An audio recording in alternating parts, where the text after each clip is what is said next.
To truly grasp the role that diverse expressions in prayer play in our spiritual growth, we need to turn to Scripture. If we look deeply into what I'm about to share with you, it could transform how you approach prayer and your understanding of spiritual gifts. Prayer in other tongues, or diverse languages, holds a critical place within our spiritual development, and it's not something to let go of lightly. Embracing prayer by the Spirit won't leave you unchanged. Rather, a continued, faithful pursuit will bring personal growth that you'll see as you look back years from now. This path will keep life dynamic and filled with purpose. Let's examine what Scripture tells us about the operation of spiritual gifts. In Scripture, we're cautioned not to be unaware of how these gifts function. Often, as believers, we focus on knowing what the gifts are without fully understanding how to move in them. Scripture highlights 9 spiritual gifts, which empower 8 distinct operations within God's plan. Recognizing these roles helps us see how they guide and empower us. These gifts are organized into 3 main categories. The first includes apostles, prophets, teachers, and evangelists, as well as those working miracles and healing. These gifts and offices nurture our growth, helping us mature and strengthening our faith. Then there are gifts for helps and governance, which serve to guide and support ministry work. And finally, we come to the third category, diverse languages or tongues, which edify and build up the body of believers. So why is this third category, diverse tongues, often overlooked or misunderstood? One reason is that it's a powerful, personal connection to God, one that the adversary would love to diminish. Some argue that prayer in diverse languages isn't necessary or effective unless accompanied by outward emotion, but that's a misconception. Praying in diverse tongues isn't about volume or style, it's about connecting directly with God, as this language is formed by the Spirit within us. It doesn't matter if we're speaking loudly or softly, the essence remains, and it reaches God. Diverse tongues serve multiple purposes. We might use them for personal edification, public interpretation, deep intercession, or even as a sign to others. These varied expressions, collectively known as diverse tongues, form a complete and purposeful operation within God's plan. It isn't merely an add-on but a foundational aspect of God's design for our growth. In Scripture, we see these 3 categories detailed. The first category, encompassing apostles, prophets, teachers, and the like, provides instruction for spiritual maturity. The second, helps in governance, supports the work of ministry. And then, in its own category, we have diverse tongues, given explicitly for edifying the body. For years, I resisted external advice from others who doubted the importance of prayer in diverse tongues.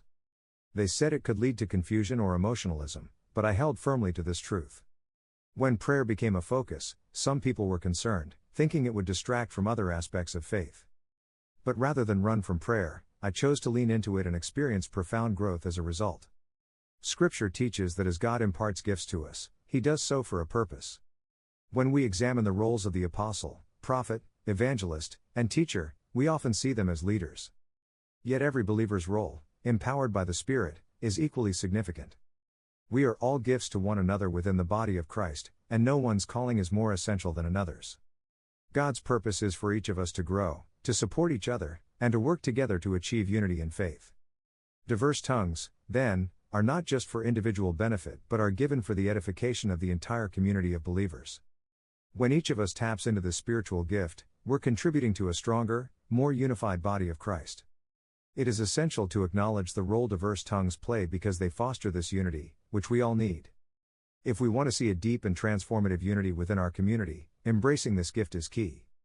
It's time to honor and celebrate the diversity of gifts within us, seeing each one as crucial to God's purpose for us. Let's be honest. There isn't much visible glory in practicing the 8th operation of diverse tongues. No one sees you in those quiet hours, persisting in prayer.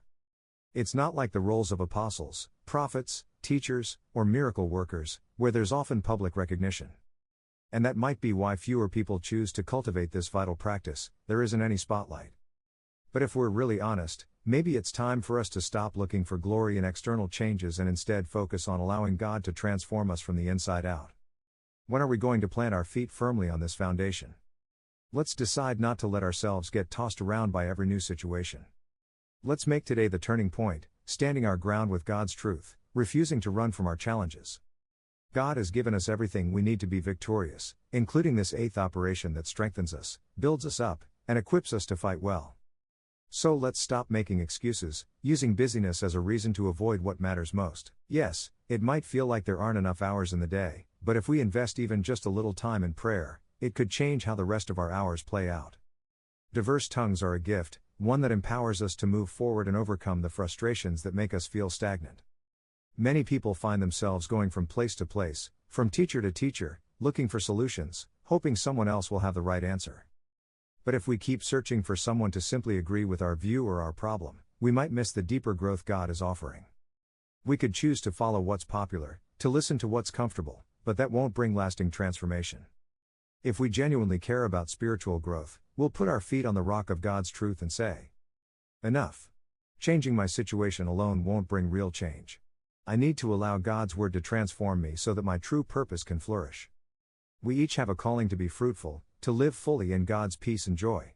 So let's dive into this journey, ready to contend for our faith and to see our spiritual lives thrive. That's why this practice of diverse tongues has been given a crucial place in God's plan for us. When we pray in the Spirit, those divine secrets stir our hearts and renew our spirits. It's a journey that leads us into greater love, unity, and strength, guided by the Holy Spirit. Through this practice, the Word of God becomes real and alive within us, shaping us to become more like Christ and to support one another in love. So, let's hold on to this gift and make room for it in our lives, trusting that God is working in us, even when we can't see it right away. As we persist, we'll see that the seeds God has planted are growing, taking root, and bearing fruit in our lives, evidence of His joy, peace, and presence with us. Staying committed to this path will not only bring us personal revival but also a deeper understanding of God's purpose in our lives. Let's embrace this journey with open hearts, knowing that the unity, growth, and transformation we seek are just on the other side of our faithfulness in prayer.